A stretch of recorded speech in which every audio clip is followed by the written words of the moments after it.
nyonso oto koloba awa sambe ezala pour l'édification ya corps du Christ pe ya moto nyonso oyo kozali bakoko na biso la vie et la prospérité ils en partagent na biso. Les frères Teddy à l'omwe a démissionné abi aza sous na la belle ya pasteur Moïse Mbiete. Na remeka un peu kolobelo romo. Donc ça la analyse sur un artiste musicien, un producteur naïe. Est-ce que Teddy Diso Azali moi na cité Bethel, est-ce que Azali artiste musicien ou a évolué na ba groupe to na chorale ya cité Bethel? Pasteur Moïse Mbiye a découvert Teddy. Bibomba musique na Teddy. C'est-à-dire bah qui ça qui ba corps na bango a lobi que ba futa naye $20 par mois. Est-ce que assigné qui va refoutre $20 par mois? Si c'est ba futa par rapport à ba concert, ya ba production. Mais si qu'on contrat na yé Teddy na bibomba musique, il fallait expliquer peu bana nzambe ezalaki ndenge nini. Moi c'est bien ça mabe, mais bon ka boyeba. Contrat ya Moïse Mbiye na Teddy ezalaki nini. Même madame Maman Tiffany as artiste musicienne, aucun artiste va foutre par mois. Cindy, tu veux la robe païen, pour ça la robe problème te pointe. Cindy a aucune émission sans pour autant c'est ma confie permis. Parce que Moïse Mbiye a ça les sous mon roté. Tout le monde dans la tête vidéo. Vidéo wana est-ce que maman va bander pour soit lipoque et ça francs, tout ça dollars. Ce que ça dollars, c'est que Teddy au Sibiso. Ce que ça francs, Teddy il a raison. Il faut qu'il y ait 500, $20 mon roté. C'est la monnaie de dollars. Pourquoi quand Teddy a eu kobimisa yango après avoir ba makambo ya mai karama na Moïse Mbiye peli.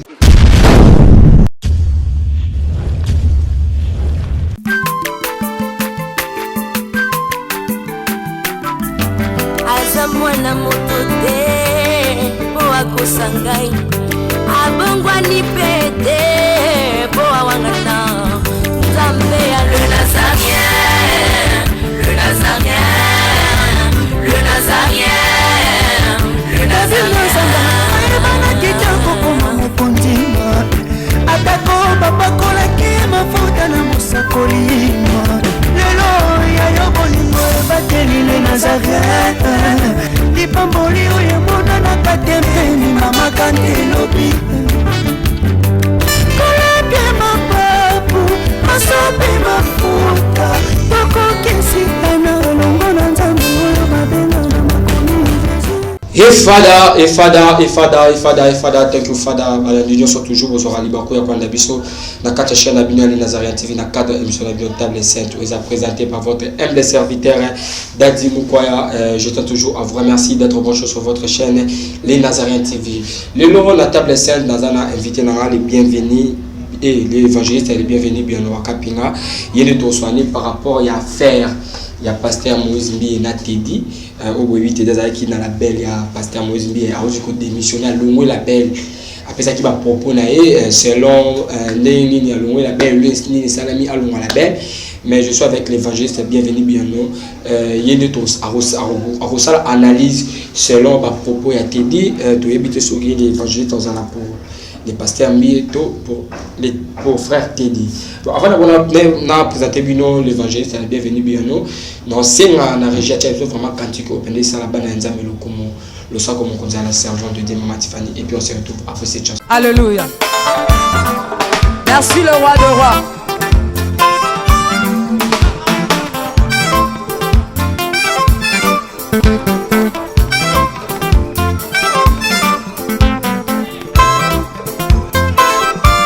Alléluia.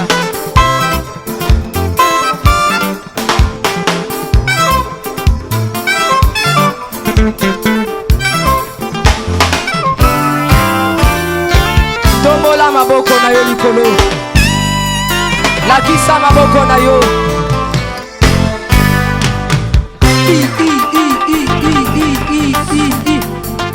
Sakat. Sakat. On y va. Ah. Salaboye. Assis sur son trône. Salaboye. On y va. Assis sur son trône. Encore. Encore. Afandi na ngwende na ye. Yesu azaya kofanda. On y va.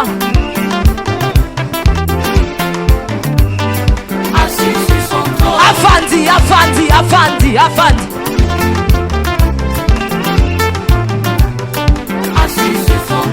Fandi ça y est. Nazo mono tetika Yesu afandi. Merci Jésus. Afandi.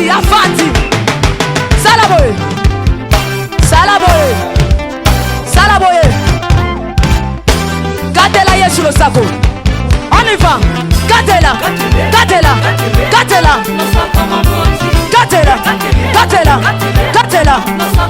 Kaka. Yambalo ya taba ministre bakokata. Nazolo bakatela yelo sako. Katela.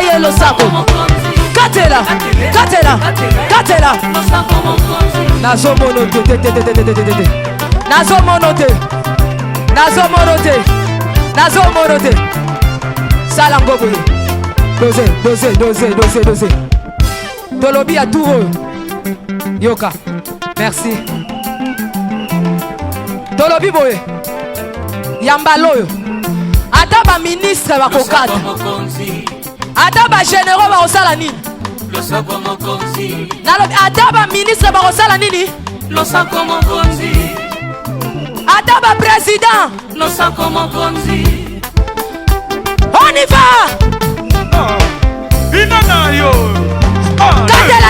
On y va. Bafwa bachala na yebi que non choix le plaisir na Philomène Moukoya motema ya Bivens de Yombo, ça aussi plaisir na Jack pour depuis France, pourquoi pas na Kina Bams na yebi que Dieu ça le plaisir. Non singa na gira sur ça ma caméra na pour terminer bonjour l'homme de Dieu. Bonjour Dadi Mokoya. Santé l'homme de Dieu. Nzamba zo sala ngolu na ngolu na yo nela santé za bien. Kimia Nzambeza. Ok, moi gentil par rapport à ton sur les libre pour Colando en ce moment. Moi gentil zara que to rosimba bambongo peut to kota lola car la vie et la prospérité ils en partagent na biso. Moi na Nzamba tambola na deux promesses. Atambola na promesse ya lola, atambola na promesse ya mabele. Voilà pourquoi Jésus-Christ a zoyé bisabaye kolinaye sur la terre vous serez bénis au centuple. Aux jours à venir, la vie éternelle. C'est-à-dire que Nambongo, Torosimba Yango, Nalola, Torokota Yango, pour vie, na prospérité et ça partage na biso. Que Dieu vous bénisse. Ok, merci vraiment l'homme de Dieu. Babi, toute chose commence par la prière. On peut pas jamais commencer cette émission sans Kokaba Yango. Namaboko ya Nzambe. Nzamba Lola, Topesho, merci, le Dieu d'Abraham, d'Isaac et de Jacob, le Dieu de mon alliance, te recommandé. Bango na maboko na yo tikete nyonso oto koloba awa sambe ezala pour l'édification ya corps du Christ pe ya moto nyonso o kozali bakoko na biso sur cette affaire au nom de Jésus-Christ. Amen. Merci vraiment l'homme de Dieu to maman na sijo to la kolelo. L'homme de Dieu tozo le bela par rapport il y a des missions. Il y a les frères Teddy na Katia Bibomba musique ya pasteur Moïse Bié. OK. Na la belle les frères Teddy à l'omwe a démissionné abi Azaï Sousou na la belle ya pasteur Moïse Bié a pour ça qui va propos na yé o sera qui non à l'omwe abi que non ba c'est qui contrat les pasteur Moïse Bié abandon PC $20 chaque fin du mois à l'obi pasteur Moïse Bié abandon ko kangaye abandon ko lingate ndenge zala que non ozoyemba ko lingate ko kinita ko be na l'église musu batindelo ba invitation o kinata ko beta aux mois caché les pasteurs Moïse Bié abandon ko lingate abandon juste pour empêcher à l'ingara nyonso et passer et pas naïe. Le frère te dit tout le monde qui dans le propos et tant qu'analyste nous savons analyse selon corps de Christ membre tali et ba chrétien le lot comme mon frère te dit qu'on démissionné dans la belle ya pasteur Moïse Mbiye bomba et musique azali sauté impressionnant selon analyse nous consale. Merci Dadi Mukoya encore pour la énième fois na pesi pe na pamboli bato nyonso bazuli bako ya kolanda biso cet après-midi. Nzamba Lola pambola na komeka un peu kolobelo moko tango na lekara na ba émission premièrement nalekaka comme un évangéliste. Deuxièmement, nalekaka comme analyste. Mais la majorité de mes émissions dans la mikolo et non comme un évangéliste. Comme un analyste. Ok? À part cause à l'évangélique, nous appelons analyste. Donc, nous avons un sujet tout traité, tout ça, l'analyse, bateau baladi biso, tirer quelque chose. Et mon collègue, tu remets quelqu'un pour ça l'analyse sur affaire et à Teddy, na pasteur Moïse Mbié. En d'autres termes, tu remets ça l'analyse sur un artiste musicien, na producteur naïe. En d'autres termes, tu remets ça l'analyse sur un produit, na maison de production. Ok? Teddy na Moïse Mbié. Premièrement, il faut te révéler au mon papa. Avant de côté na carte ya vidéo pour te décortiquer, te lever la propos moko ya Teddy. Tu remets un peu ton asima. Parce que dans l'analyse, il faut introduction, développement de la conclusion. Voilà. Selon l'histoire, ce qui te sont un pessima, tu me tournes à la question. Est-ce que Teddy Diso azali moi na cité Bethel to abuta libanda? Teddy, est-ce qu'azali chrétien ya cité Bethel? Est-ce qu'azali moi na cité Bethel? Est-ce que azali artiste musicien ou a évolué na ba groupe to na chorale ya cité Bethel to abuta libanda? Selon l'investigation na Teddy aza artiste oyo a évolué to azala formé na cité Bethel te. N'habite ceux qui ont l'andanga. Teddy azali artiste oyo a outa cité Bethel te, abima na cité Bethel te, mais a outa libanda. Parce que label, jamais pasteur Moïse Mbié a causé sa label et produit quand un musicien, il y a église to la cité Bethel. Et produit quand un musicien, il y a église to la cité Bethel. Non. Maison de production, tout label. Et ça n'a pas artiste nyonso. Au moment la majorité des artistes musiciens ont produit la bibomba musique. Et ça peut être artiste kakate ya cité Bethel. Toko tanga loko a Teddy. Aza ya cité Bethel te. Bon, ça moi ebélé. Ce qui doit avancer mon pied, tu remontes que pasteur Moïse Mbié a découvert Teddy. Teddy est un balané à libosote à sala ba clip. To ayemba banzembu. Azala koyemba banzembu azo poster et pasteur Moïse Mbié a découvert Teddy bongo. A découvert Teddy bongo ndesiko azuye amenye na la belle nae. Question liboso na omituna. Label pour produire un artiste musicien et ça n'a pas accord. Et ça n'a pas contrat. Et ça n'a pas accord. Bakotalisa artiste accord ba contrat na bango. Artiste ceux qui a CPI a signé contrat andimi à ça la produire na kata label wana miboma musique. Donc c'est ce qui s'est passé avec Moïse Mbié na Teddy. Bibomba musique na Teddy. C'est-à-dire là qui ça qui est pas accord na bango. Je suis sûr que atamaki contrat andimi a accepté ma condition n'andimi à la produire et pas à Moïse Mbié. Mais toye koka moi tomoni vidéo Teddy ayeko sala pour na koye ba kotal sa mécontentement na ye par rapport à la relation de Moïse Mbié, par rapport à ndenge azo vivre au sein de la belle Bibomba musique. À l'objet que bah fout à $20 par mois.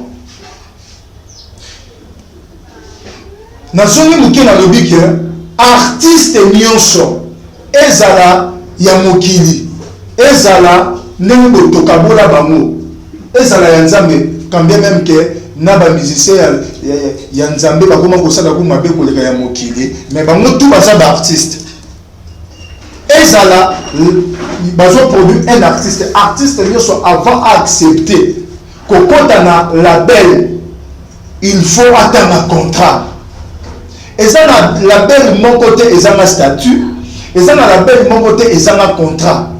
La belle dose, ils ont un statut, ils ont un contrat, ils ont des conditions dans l'amour. D'ailleurs, quand on a surtout mon artiste andimi qu'on a la produit dans la belle, andimi qu'on a dans la belle somolo, c'est qu'il a accepté ma condition, c'est qu'il a accepté le contrat, c'est qu'il a andimi l'amour. Ce que tu te dit à Kotaki, il faut y aller à Yakoyebisabiso. Contrat n'a pas de bosso. Est-ce que a signé qui va refouler $20 par mois? Artiste va foutre par rapport à l'album. Artiste va foutre par rapport à un concert, à la production. Mais si le contrat n'a pas dit, na bibomba musique, il fallait expliquer que dans l'Anzambé et ça qui n'est point à l'Iboso d'Adi l'analyse n'a pas son moko lelo. Point à l'Iboso. Accord d'ailleurs, na bibomba musique ça qui n'est. Contrat na bango ça qui n'est. Est-ce que ça qui contrat pour avoir $20 par mois? Est-ce que ça qui contrat avec album T, concert raté, mais on peut se faire $20 par mois? Il faut aller au peu salut sur lumière. Au lieu de ça, on a tout condamné.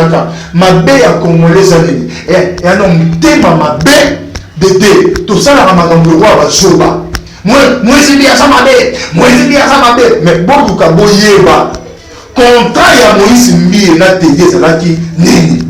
Artiste allié par rapport à la production, artiste allié par rapport à contrat d'album à Bimisi.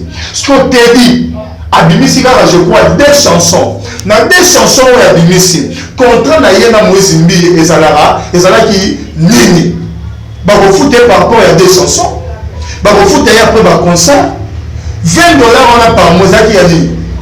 Il y a carburant, il y a transport, tout salaire est en moi. Au matou qui est artiste de mon côté, et l'autre des choses autres avec ça, c'est faux et archi faux. Propos à c'est parce qu'il a soulevé point il y a moi. Après ça, ma fout à $20 par mois. Aucun artiste, on a tellement de mal de l'émission à contredire. Même madame Maman Tiffany, as artiste musicienne, elle dit aucun artiste ma fout à par mois. Artiste à gare dans ma œuvre, c'est-à-dire l'album.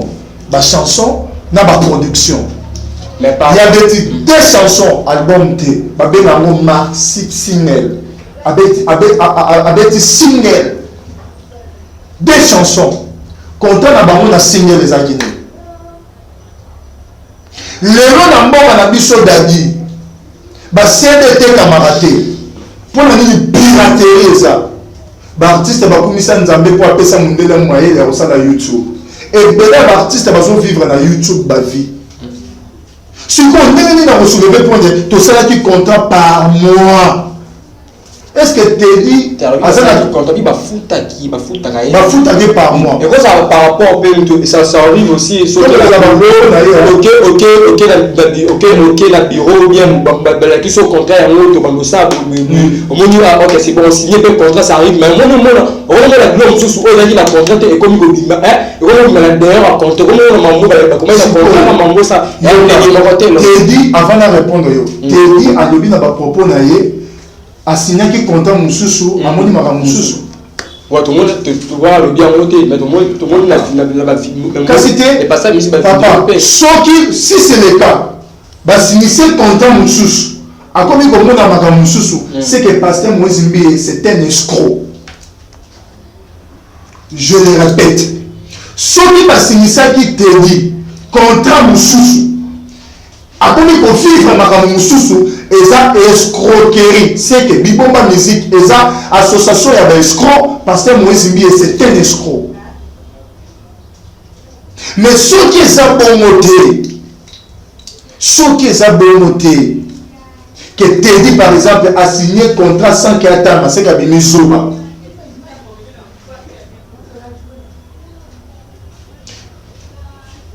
Moussala Oyo, moi, mon balana sali Teddy. Il faut foutre par rapport à Banzembo. Même à Sokoda, assassin, foutre à l'artiste par rapport à l'œuvre. Bon. Moussa Sali Banzembo et BT Sali Beau succès, c'est bon. Mon Nayo, il y a un auto et si. Mais il y a $20 par mois. t'es dit dans une question, t'es dit les cas sur la vidéo, répondre à Bisso. Contrat au signaki que par mois, on peut se faire $. Il faut répondre à Bisso pour attirer à Bisso beauté. Est-ce que le contrat y a du bosso signaki? Et ça dit pour on pas foutre à $20. Parce qu'il y a des gens qui placent à Bisso. Dans le contrat, ça qui $20 en demi condition à $20 par mois. Est-ce que ça qui bon? Deuxièmement, tant on dit on signe contrat dans la belle, c'est que on dit comme artiste, il y a la belle wana. C'est qu'on dit moi ça la produit à la belle wana. Parce que elle connaît du haut et ça, on a jusque là pour notre côté à non te dire non si ma moise bien ici. Et elle connaît ce qu'on est ça après contrat. On a tenu toute la question. On dit même condition, oui. Dans quatre conditions, et ça qui $20 par mois, ceux qui oui, il faut, il y a un bon, tant qu'on va payer ce contrat, on dit moi ça la produit à la belle. C'est que, au dépend dans la belle, tu as la dadina kosa ote, ceux qui ont dans la maison de production. Au début, on dit moi ça la produit dans la maison de production, il y a que basé prise en charge. Et ça n'a pas la belle chose, kolata na yo, kolia na yo, déplacement na yo, bango. On va bien sur l'église, on peut condimenter au tinda bango, beaucoup de solo non à la belle nana. Ce qui va te moquer, bon ça la mot, ce qu'on prend des sur le loba dans l'ensemble, on a pas commentaire comme scandale. On prend la ligne, à côté d'arrêter, bon abonné. Oh, si nous devons respecter la condition, il y a profit central.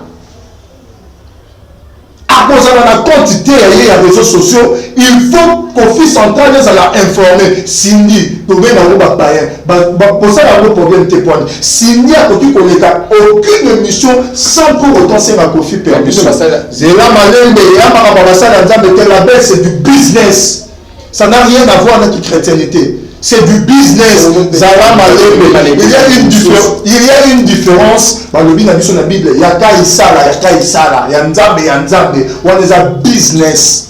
On comprend? Soit par le Bible, église, des Kabandeko, avant que nous partageons la louange, avant que nous partageons la Christophe, mais avant de la cité, peut-être de la label, maison de production, Bibomba musique. Donc, parce que nous sommes bien, nous musique. C'est du business. Il faut tout ça dans tout chrétien, tout ça chrétien, il faut faire la part des choses. Si ceux qui artistes ont dit contrat à la belle, on a même été sur la qui a faut bâtir à Yabané, Badéré. On a signé un contrat il y a 3 ans, après 3 ans, on a ligne dans le mois, on a renouvelé. On a signé il y a 4 ans, après 4 ans, on a ligne dans le mois, on a renouvelé. Il n'y a pas que nombre de Yabané ont signé un contrat dans la belle. Dans la maison de production, on a dit Moukoya d'Arké, il n'y a pas que, au comique qu'on dépend de la belle Wana. Au comique qu'on dépend de la belle Wana. Au côté qu'on voyageait, tu sans pour autant la belle Aïeba. Au côté qu'on fait ta production, tu sans pour autant la belle Aïeba. La belle Azo Chério. Avant qu'on ait produit, qu'on mette ta musique, il ne faut pas passer dans la belle. Ce que ceux qui dans la belle la musique et ça le bongo. Ils sont mon zawa. Oyo na TV, oyo ba cœur, pasteur Moïse Mbia il a tenu que obeta l'église mususu na que produire place mususu alingarate. Ah oui. Ah biso ba benga alingarate nyonso les pas na ye. Nyonso il faut. Na bandeli yango. Oyo ko contredire na mutema mabeka parce que Moïse Mbia yango pe ba alingami te. Alingami. Sikoyo les lots la musique pas tout toujours même langage et pas phrase dans un mec classé en fond les lots c'est pas phrase à tout la musique sur les méthodes il y a ce qu'on a domaine église on se comprend parce que moi je vais porter des casquettes église na musique makambo nzambe na business atolo de la business le roi analyste so ni to tika ka business to tika te ya ni d'abord entre parenthèses si ça non makambo te dit na cité il faut makambo nyonso eleke pa pasteur Moïse Mbie pour et ça les marabongo to ki États-Unis to ki wapi et ça les marabongo so ki un artiste un musicien aza produit il y a la belle songolo nyonso avec comme partie c'est le canon dans la belle on comprend. Et ça la rabongo. Sur ce point, parce que moi, Zimbi, à ça, les sous mon moroté. On a de 1. De 2. Moi, je ne vais pas à ce matin. Au monde, ça la analyse. Na boza que naza côté ya télé, naza côté moi Zimbi. Na lobby bien, il y a une maison de production, bah tu vas comprendre. Est-ce que on va passer moi Zimbi? Moi, mobile wana a azobate. Oya oyeka ba mona média abani ko ba oazo ba wana. So eloko na mona un peu suspect. Ya bien té. Na moni vidéo mo oyo Teddy na Trina ba signer contrat, ba pe ba mbambo. Tout le monde dans la carte vidéo. Vidéo wana est-ce que bambo ba banda ko zo liboke eza franc, tout ça dollar. Voilà ça biso.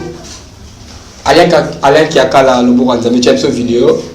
Pendant que nous sommes enregistrés, sur les capacités exactes, bon, ben de la Alain qui a calé, ben de la vie, ben de la zoomé. Tout y est, est-ce que bon wana est franc congolais tous à dollars? Ce qui est à dollars, c'est que tu dis au Sibiso. Ce qui est à franc, 20 $, 40 000, tu as évoqué. Au moment d'analyse de la salle, c'est que ce qu'ils ont fait, tu dis la raison. Il faut qu'il y ait 500, 40 000. Et bien là, c'est qu'ils ont la raison. C'est $, mais tu as ce qu'ils ont $, tout le monde a $20. Ah bon, $, c'est possible. C'est que comme si pousser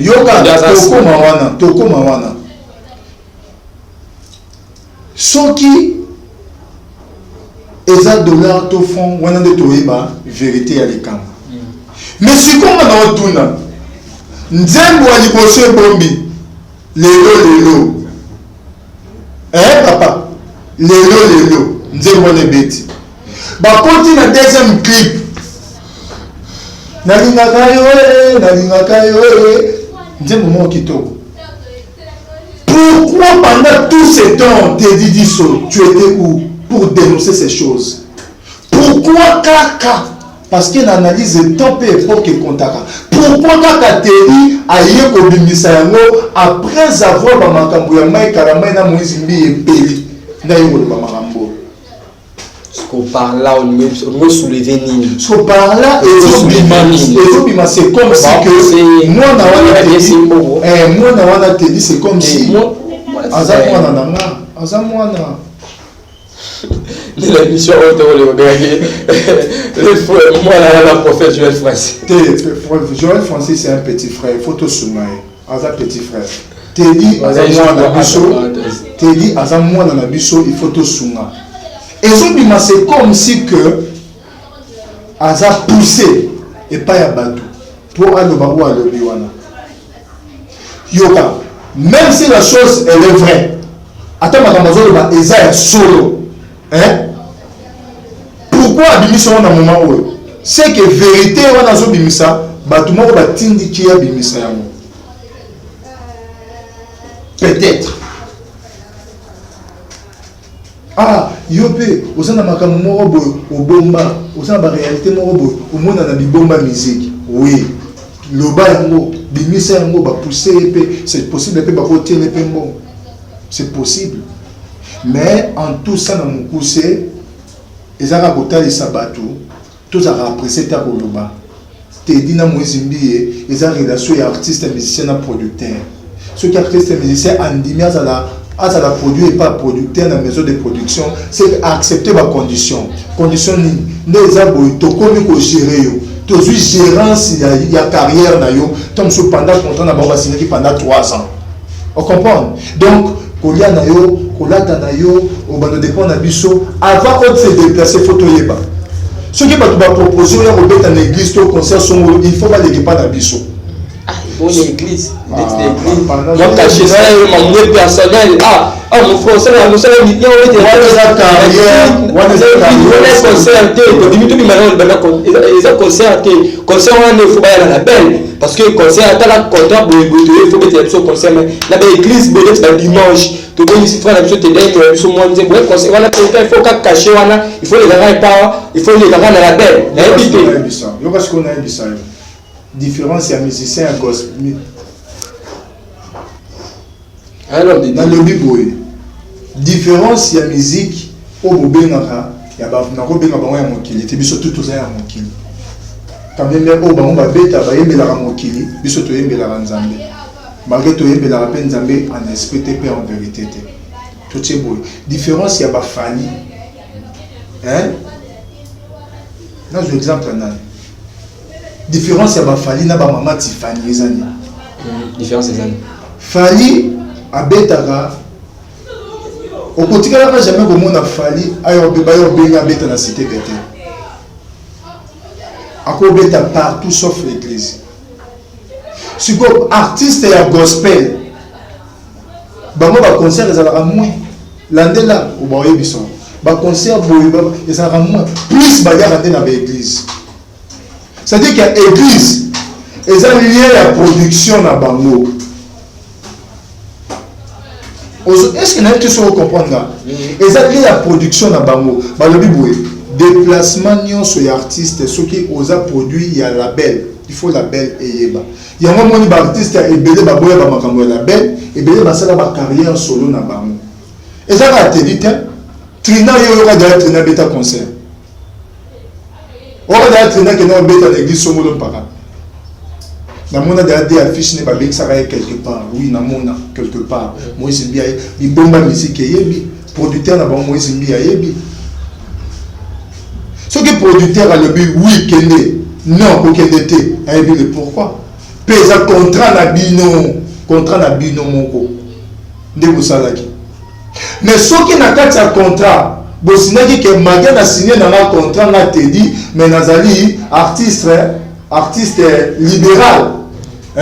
Pour ça na ba contrat, na signé contrat papa mais nazali na libre ya bo beta partout. Ce qui contrat na bango zaki bongo mais pasteur Moïse bien comme ça le contraire, on a ce que comme mabe. Ndeko ba ki on est bandé.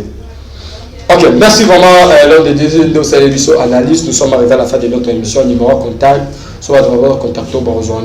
Plus 243 97 60 37 626. Plus 243 97 60 37 626. Facebook, bienvenue Biano Wakapima. Voilà, nous sommes arrivés à la fin de notre émission. C'était votre humble serviteur Dadi Moukoya. Je dis un grand merci à la servante de Dieu, Maman Tiffany Moko, pour la confiance au PC. Je dis un grand merci à Giro avec la caméra. Alain Kaka Lobo Kanzambe. On est toujours dans le Bafwa, Bachala. On se retrouve à la prochaine. Bye bye.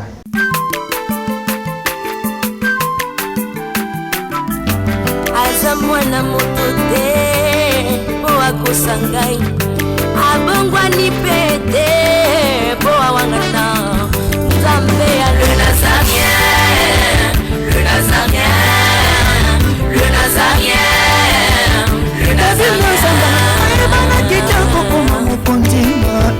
Atako babakola ke mafuta na musakolima.